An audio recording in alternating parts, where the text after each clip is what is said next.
Good evening बंधुरा আমার সকল ইউটিউব বন্ধুদের ওয়েলকাম জানিয়ে আজকের ব্লগটা বন্ধুরা এখান থেকেই শুরু করলাম। কেননা এখন বাজে সন্ধ্যে 6:30 আর আমার আজকে সারাদিন শরীরটা খুবই খারাপ ছিল, তাই ব্লগ করতে পারছিলাম না বন্ধুরা। আর এখন আমি যাচ্ছি ডাক্তার দেখাতে। তোমরা বুঝতেই পারছো আমার গলার ভয়েস শুনে, কারণ এই গলার ভয়েসটা নিয়ে আমি 3 মাস হলো খুব কষ্ট পাচ্ছি, ঠিকঠাক ভিডিও দিতে পারছি না। কারণ এর আগে আমি ডাক্তার দেখিয়েছিলাম, আমরা ভেবেছিলাম যে আমার থাইরয়েডটা 100, তার থেকে হয়তো আমার গলার ভয়েসটা বসে গেছে, কিন্তু এখন ভুল ধারণা যে একদমই না, তার জন্যে নয়, আমার গলার কিছু একটা প্রবলেম হয়েছে জানো তো বন্ধুরা। তার ফলে না আমি একদমই কথা বলতে পারছি না। তারপরে বর্মশাই বললো যে আর এতদিন এইভাবে ফেলে রেখে কোনো লাভ নেই, বাড়াবাড়ি হয়ে যাবে, তার থেকে চলো তোমাকে ডাক্তারটা আগে দেখায়। তো আমি যেতে চাইছিলাম না, জোর করে নিয়ে যাচ্ছে আর কি। তো আমাদের ডাক্তারের অ্যাপয়েন্টমেন্ট ছিল 5টায়। তারপরে আমি ফোন করলাম, এখন বাজে 6:30। তো বললো এখনও ডাক্তারবাবু আসেনি, তাই একটু লেট করেই বেরোচ্ছে। আর যাচ্ছি আমরা এখন নাগের বাজারে ডাক্তার দেখাতে। তো বন্ধুরা তোমরা দেখো, সঙ্গে থাকো, গিয়ে দেখি ডাক্তারবাবু কি বলেন। আমার তো ভীষণ ভয় লাগছে, কি হবে জানি না, কারণ এত কষ্ট হচ্ছে না কথা বলতে, তোমাদের কি বলবো। এর আগে যে ডাক্তার দেখিয়েছিলাম সেই ডাক্তারবাবু বলেছিল একদম কথা বলা চলবে না, আর পুরো খাতা পেন ব্যবহার করতে বলেছিল। তো বন্ধুরা তোমরা বলো, খাতা পেন ব্যবহার করে কথা কি সবসময় বলা যায়? আমি পারছি না গো, আমার ভীষণ কষ্ট হচ্ছে কথা না বলে থাকতে।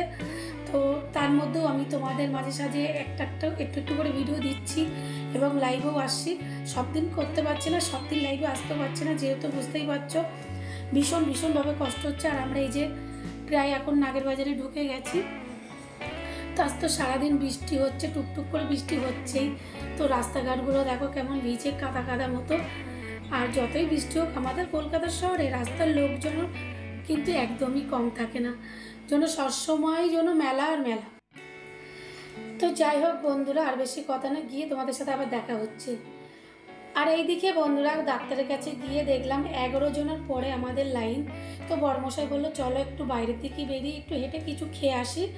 তো সেই কারণে এখানে বর্মশাই ডিম সিদ্ধ খাচ্ছে। আর বলো না, বাড়িতে নিরামিষ রান্না করেছি, আর এইদিকে দেখো না উনি আবার ডিম সিদ্ধ খাচ্ছেন। আমাকেও জোর করে খাইয়ে দিচ্ছে, আমি খাচ্ছিলাম না। আমি বললাম না, বাড়িতে নিরামিষ রান্না করেছি, গুরু পূর্ণিমা, আর বাইরে এসে আঁশ খাবো। তো যা খেতেই হলো বাধ্য হয়ে, বর্মশাইয়ের কাছে তো বাধ্য। আর এখানে তারপরে এইদিকে চলে এলাম। বর্মশাই বললো চলো তোমার দুটো গেঞ্জি কিনে দিই। তো এখান থেকে দুটো গেঞ্জি কিনবো, জানো তার বেশ কমের মধ্যে 150 টাকা করে গেঞ্জিগুলো, বেশ ভালোই লাগলো। তাই বর্মশাই এখান থেকে আমাকে দুটো গেঞ্জি কিনে দেবে। ডাক্তার দেখাতে এসে বেশ ভালোই হলো, লাভেরই লাভ, আমার কিন্তু লাভ হচ্ছে। তারপরে দেখো বন্ধুরা এখান থেকে গেঞ্জিটা কিনে নিই, তারপরে কী করছে সেটা তোমাদের অবশ্যই দেখাবো। তার জন্য কিন্তু তোমাদের পুরো ভিডিওটা দেখতে হবে আর সঙ্গে থাকতে হবে। আর সঙ্গে যদি না থাকো পুরো ভিডিওটা কিন্তু মিস করতে হবে। তো চলো এরপরে আমরা কি করছি, এখানে গেঞ্জিটা কিনে নিই আর কি। তারপরে চলে এলাম ফুল নিতে। তো এখানে ফুলটা নিয়ে নিচ্ছি, যেহেতু কালকে সোমবার, তো শ্রাবণ মাসের সোমবার, প্রথম সোমবার, বাবার মাথায় তো একটু ফুল টুল দিতে হবে। দেখো আমরা নিত্য সেবা করি, নিত্য ফুল দিই, তো সোমবার তো আমি ভাবলাম একটু সকাল করে উঠে ভোরবেলা উঠে বাবাকে আগে পুজোটা দিয়ে নেব। তা বলছি যে আমাদের এখানে সকালে ফুল বসে 6টা বাজে। তা আমি বর্মশাইকে বললাম যেহেতু বেরিয়েছি, যেহেতু আর কি সুন্দর টাটকা ফুল দেখতে পেলাম, চলো নিয়েই নিই, তাহলে আমি ভোরবেলা উঠে আর ফুলটা নিতে যেতে হবে না, পুজোটা দেওয়া হয়ে যাবে। সেই কথা ভেবে আর কি এখানে ফুলটাও নিয়ে নিলাম, বেশ ভালোই হলো, টুকটাক বাজারও হয়ে যাচ্ছে। আর এইখানে দেখো তারপরে ওখানে কিন্তু ডিম সিদ্ধ খেয়ে এখানে ক্ষান্ত হয়নি বর্মশাই, পেটুক তো আবার দেখো এইখানে খাচ্ছে। বলছে চলো এখানে একটু গরম গরম কি ভাজছে দেখি, খেয়ে নিই। থেকে এখান থেকে খেলেও চিকেন, আমি খেলাম না বন্ধুরা। তারপরে আমি ভাবলাম ঘরে একটু সবজি নিয়ে নিই, কাঁচা লঙ্কাও ছিল না, তো এখান থেকে একটু কাঁচা লঙ্কা নিলাম, একটু সবজি নিয়ে নিলাম। আর এখানে দেখো লাউ কেটে রেখেছে, অর্ধেক লাউটা 20 টাকা বলছে, আর এই একটা লাউ 4 ফালি 10 টাকা করে পিস বলছে, তা আমি আর নিলাম না। হ্যাঁ, তো যাই হোক বন্ধুরা, দেখো কত বয়স্ক মানুষ বলে এরকম করে বৃষ্টিতে ভিজে ভিজে ব্যবসা করছে, দেখেও কেমন লাগে, ভীষণ মনটা খারাপ লাগে গো এসব দেখে। কিন্তু উপায় নেই গো, আমাদের মন আছে, ধন নেই যে তাকে সাহায্য করব কিংবা পাশে থাকবো, সে ক্ষমতা আমাদের নেই। তারপরে বন্ধুরা চলে এলাম দেখতেই পাচ্ছ ওখানে ভাজতে দিয়ে আমি সবজিটা কিনতে গেছিলাম, তারপর গরম গরম নিয়ে খাচ্ছি এখন। আর তার মধ্যে খেতে খেতে কল এসে গেল, ডাক্তারবাবু বললো তাড়াতাড়ি চলে এসো, তোমাদের নাম এসে গেছে। তাই যে এখন ডাক্তারের কাছে ঢুকছি। তো চলো ডাক্তারটা দেখিয়ে নিই। আর এই যে আমার ডাক্তারবাবু, দেখো আমার গলার মধ্যে কি ঢুকিয়ে দিচ্ছে, বাবা আমার কি ভয় লাগছে আর বলো না। এটা দেখে আমার তো কান্না পেয়ে গেছিলো। আমি শুধু ডাক্তারবাবুকে বলছি এগুলো কি, এগুলো দিলে লাগবে কি?